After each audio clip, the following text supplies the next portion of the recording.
Alright, I'm going to try to do this because there's no time like the present, and I'm not going to probably find a better time. So, someone asked me, a commenter under my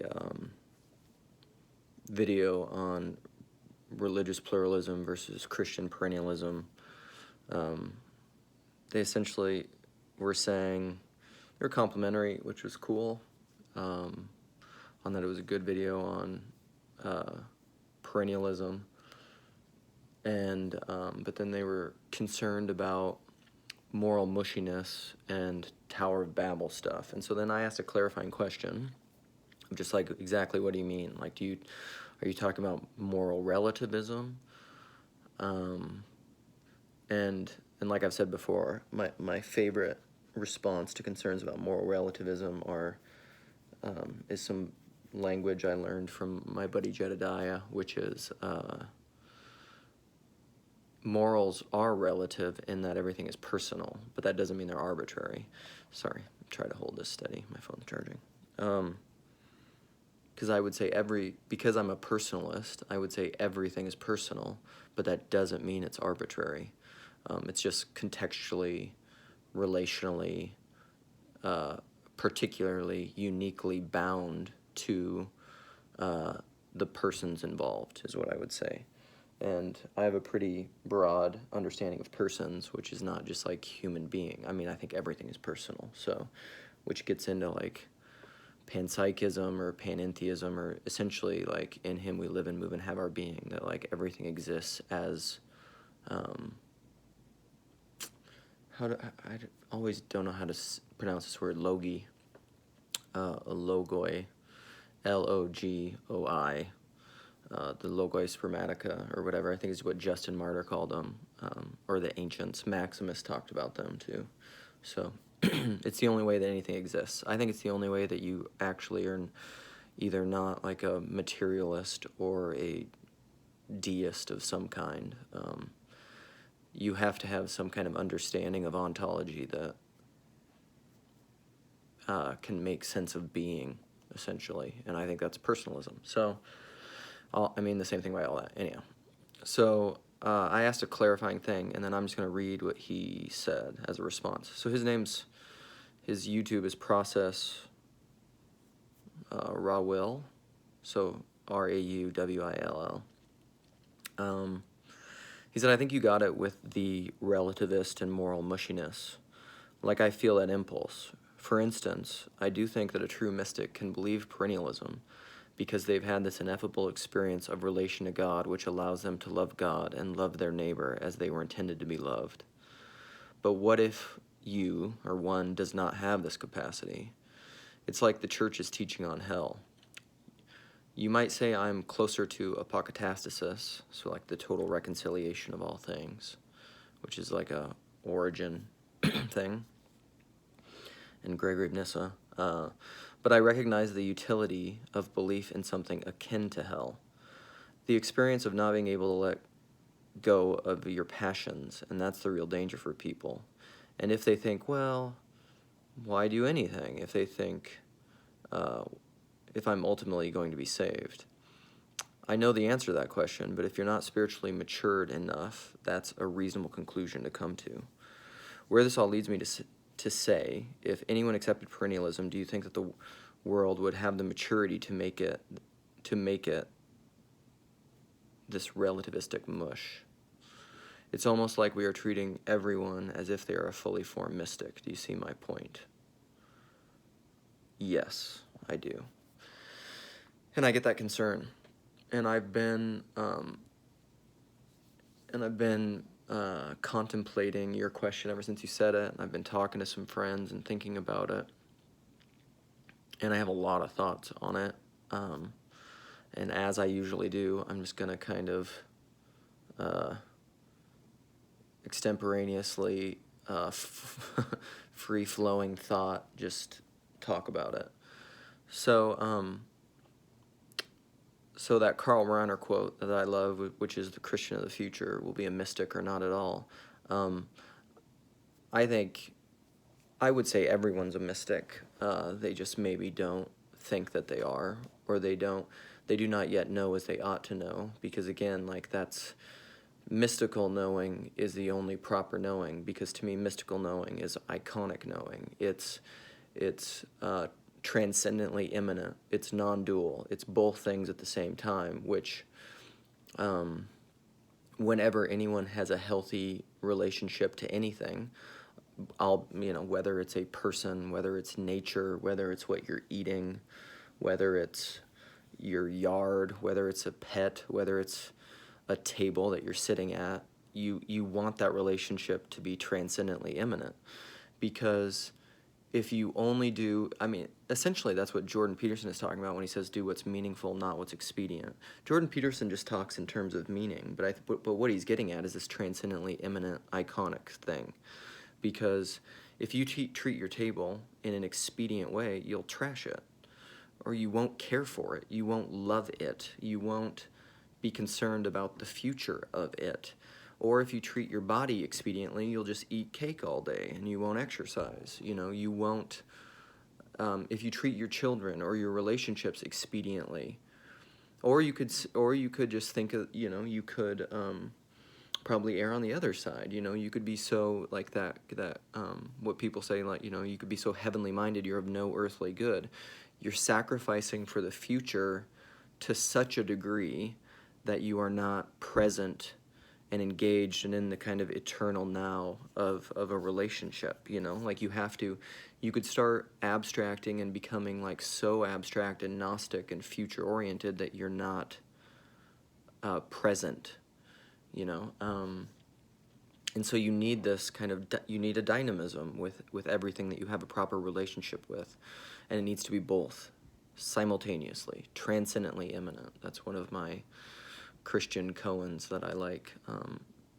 And I think, here's the thing, and this gets into my probably thinking versus believing, and what I like to talk about, what I think St. Paul is getting at primarily, I think, in his letter, his letter to the Corinthians, the first letter is, that book is just, people should just read it over and over and over for like a month. That's actually what I did. I did the John MacArthur, thanks John, Bible study method, where he said sometimes people just don't get intimate enough with a text, and they just need to read a text over and over and over. And I was doing like John Piper, what does he call it?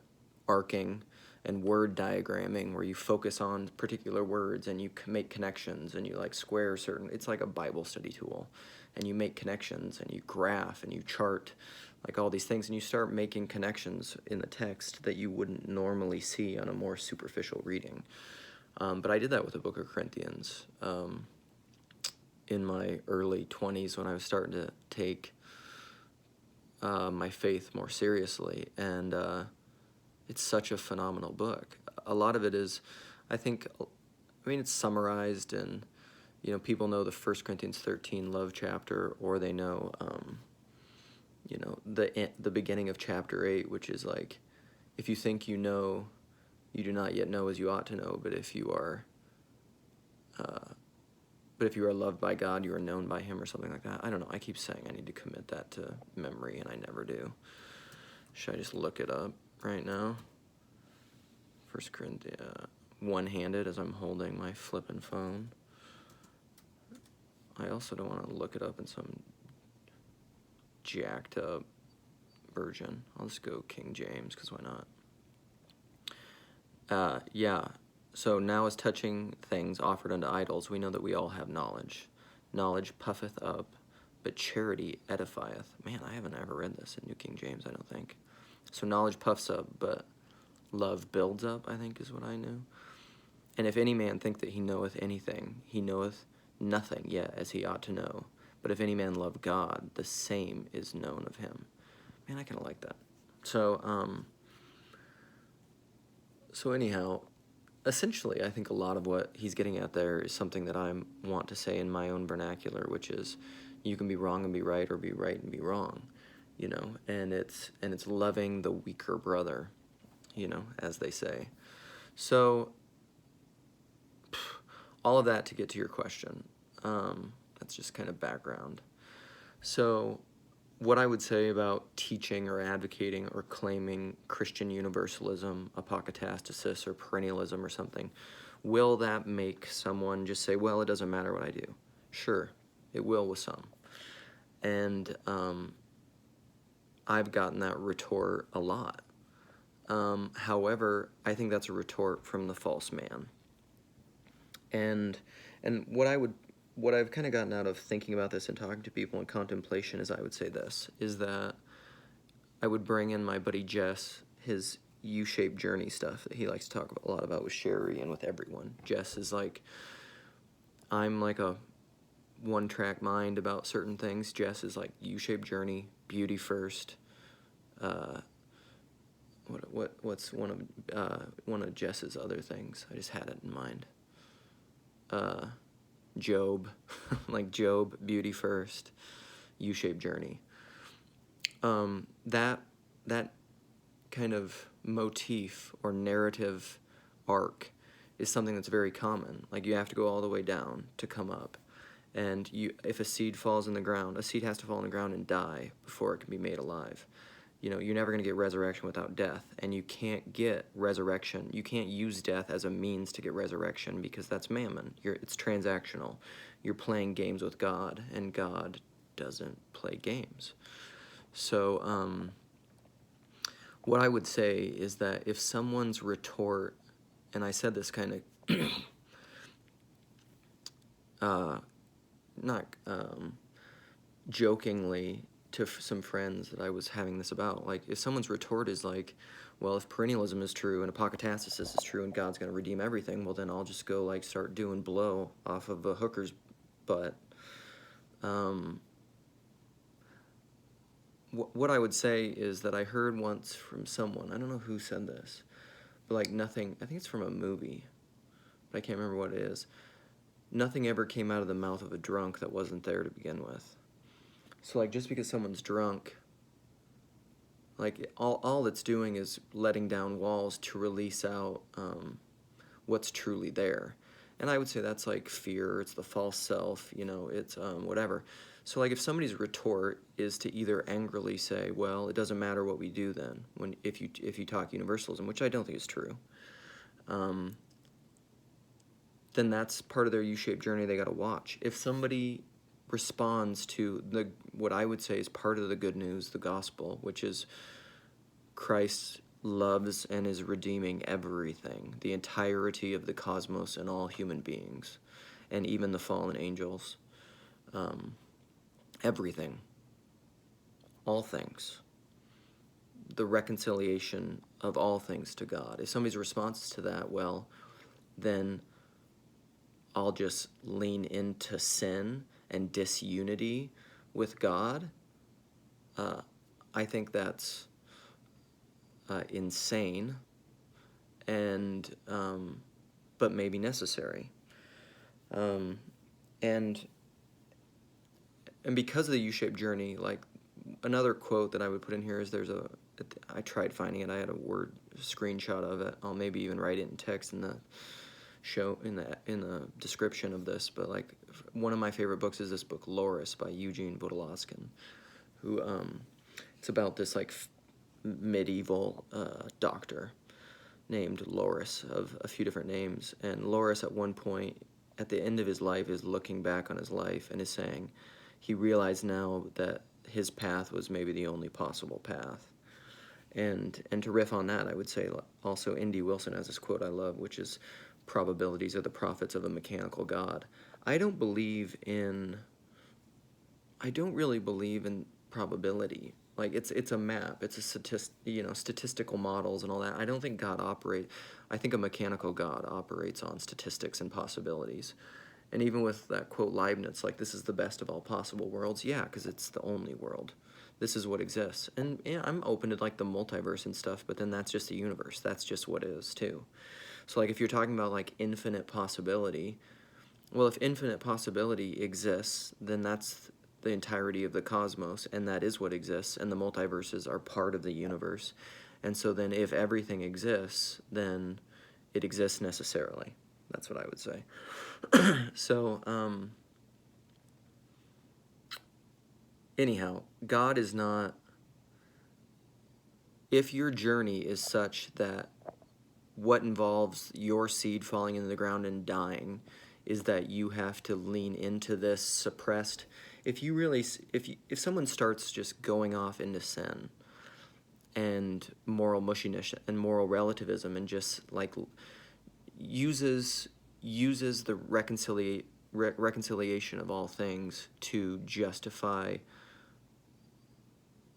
sin and licentiousness, and then I would say that, like the drunk, that's stuff that was inside them no matter what, and they were probably using fear and the wrath of God not as a means of understanding God, but as like a defense mechanism to ward off something that was in them, and that would need to be dealt with anyhow, because nothing gets shoved under the rug. Like, just if out of fear of hell and out of fear of like legal punitive punishment, you aren't, like, that's great, whatever. If that's what you need, that's fine. But that's not love. A fear of hell is not love of God. I heard that from John Piper a long time ago. That's true. And if fear of hell is just like, Piper said it this way, is just like a transactional ticket to get you into heaven, he's like, well, what do you do with a, like, if Jesus is just a ticket for you to get into heaven to avoid hell, he's like, John Piper said, what do you do with a ticket when you get to your destination? You throw it away. You don't care about it. And so fear is not love. Perfect love casts out fear. So what I would say to answer your question, I'll try to wrap this up, is that if someone thinks, again, that the love of God seen manifest with like mercy, justice, it's all the same thing. God is one. This is divine simplicity. At the end of the day, God is one. So his justice and his mercy are one. You can analyze that and dissect it and vivisect it and maybe kill it, which is what we often do with our theology, is we kill our understanding, our proper Pauline 1 Corinthians understanding of God through, we vivisect, like Lewis says, like, if you try to understand biology by vivisection, then you kill the frog. You try to understand life through death. You kill the frog and cut it apart and think you understand it. Well, that's not going to help you understand life. And you can't understand God that way. So, like, if you, maybe like Loris, that's the path you had to walk. I'm not afraid of, I mean, we have to have discernment with all these things. And in your personal relationships, like, you maybe discern that talking about perennialism or apacatastasis, if it's something that you come to believe, you may discern that, like, this person is not ready to hear this, and I'm not going to say it. Like, that's fine. Don't say it then. Like, listen to the still small voice. Listen to your conscience. Listen to your guardian angel speaking to you, whatever it is, your better self. Like, pray, discern, be wise as serpent, and be like wise as a serpent and innocent as a dove. I love that. Do that. But yet also, like, out of fear of what people may do, I don't think that means that you shouldn't speak the truth and speak what you truly believe to be true. Because here's the thing, also, like, as a universalist, it's not that I don't think hell is real. Of course hell is real. I just don't think it's eternal. I don't think it's going to go on without end. I think it is ultimately, I would say at the end of the day, it's a means of purification. It's where the false self goes to die, so that your true self, your white stone self, can be made alive in Christ, and is alive in Christ. But we have to, like Eustace, we got to slough off that dragon. All right, and often, I don't know, something else is like, one other thought I had was, often, I think a lot of people, it's the Joseph Campbell quote, like, the cave you fear to enter holds the answer that you seek. I think a lot of conservatively temperamental people are really ideologically and mentally afraid of certain ideas because of confessionalism, because like they think they're going to be damned for like honestly thinking about certain ideas. Well, then you're just living in this weird psychologically repressed place where you're just like, it's the egoic intellect. You're essentially living in this place where you're just deceiving yourself. Like if you're afraid to even posit and entertain the idea of apacatastasis, you're living in a world of delusion and self-deception. And I guess I'll end with this quote because I think it's a good one and I love it. And I'm just a quote repository. But like Michael Polanyi, doubt and belief are ultimately equivalent. Doubt relies on a subterranean set of tacit belief in something else, you know? I don't know. And then I could start quoting that MacDonald Lilith quote too about how, oh, one other thing I wanted to say. Well, I'm reminding myself. I commented on Chris Petkau video. Petkau! The other day. It was like his commentary on the Grail Country commentary on Pageau and VanderKlay's talk, their most recent talk, and I said something like, it's not as if Christ doesn't play an Antichrist.